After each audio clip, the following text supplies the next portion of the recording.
Right, because the business we are in is cannabis, and it's controversial. Moreover, it's illegal in quite a few districts and regions and countries that we work in. And the interesting part was the first product we developed did not touch cannabis, the plant itself. So we were not doing anything illegal ourselves. However, we did not want to hide behind the legal curtain. We wanted to go out and speak out and become thought leaders and set a precedence about what we are doing and what kind of people are not afraid of getting involved in this type of business, because our job, we felt like, is make an impact on the society. Our job was opening up people's mind. Our job was letting people speak about these topics. We felt we were compelled to do this, but we had to assess risk. So there was risk involved.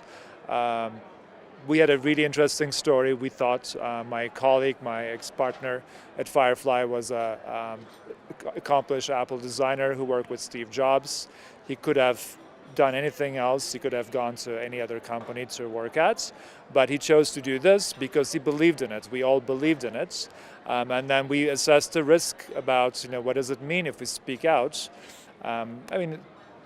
One of the risks was like we could potentially not be able to come to Berlin. They could say, no, we don't want these people coming to our country, since we are speaking out about this in major media. So how does that translate to similar situations? So there are a lot of companies around me that are in tech, and they are ahead of the laws, like the Airbnbs and the Ubers and the Lyfts, right?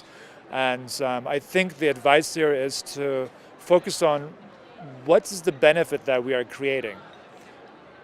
All of us are doing this because, number one, we need to make a living, but moreover, we know that there's a benefit we are creating. That's what propels these companies forward.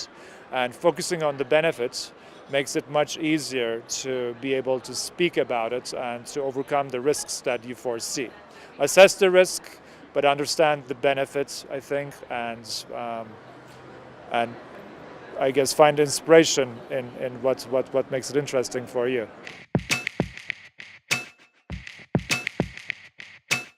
That's a great question. I think the best way to do that is what you just did. Just ask the question. I think asking the question, not from top down necessarily, every level of the organization should ask that question, because then that forces the managers, the colleagues, the CEO, the executive team to answer the question. And it's, as we were talking about earlier, it's so easy to lose focus. Even if you're a small company thinking that you have one little thing to focus on to make it succeed, there are still so many different elements and projects and tasks that you can get easily distracted. So trying to keep focus in a small organization, I think, is still as probably hard as in a large organization. But questioning that and looking at the mission and the vision and how that applies to the execution plan over and over and over is not a bad thing. I think that should be done almost daily or weekly basis. My humble opinion.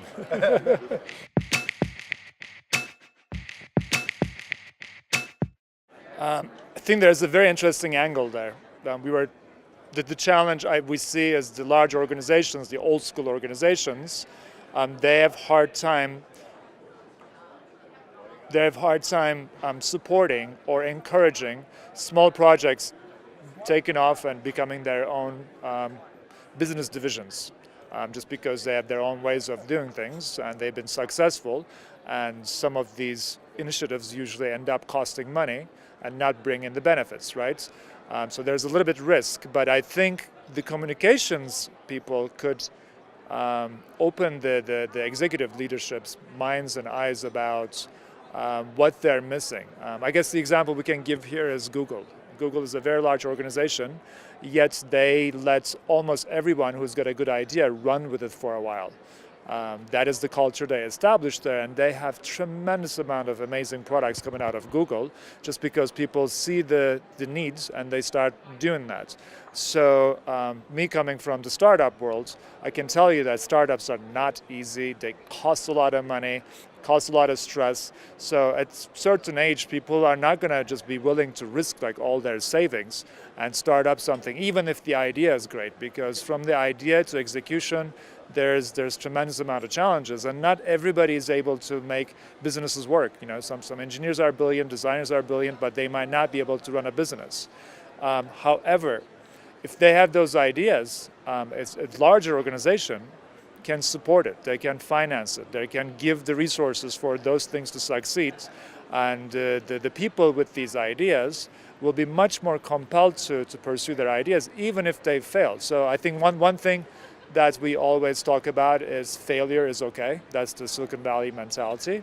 I mean, it's okay to fail, but you got to try it. Whereas in Europe, the mentality has been more like failure is something very scary. So I think Berlin stands out as the place, the hub that is changing that mindset that, you know, you got to try it. But I think that the large organizations have an amazing capacity to encourage small initiatives, and that could come potentially from the communications experts to open up people's minds, the executives' minds about it. It's stressful, right? It's creating. We're not able to believe that, you know, Trump is the president, and some of my friends call it like it's the last gasp of this like dying dragons. You know, that's what they are. But I hope that it inspires us to do good, to spread the beautiful knowledge that we have, to spread love, to spread equality, and I don't know. It sounds it's overachieving, but yes, I mean those are the things that we all strive for. We want a better world, and we need to do something about it. So hopefully, we don't complain about the politics. We do something about it.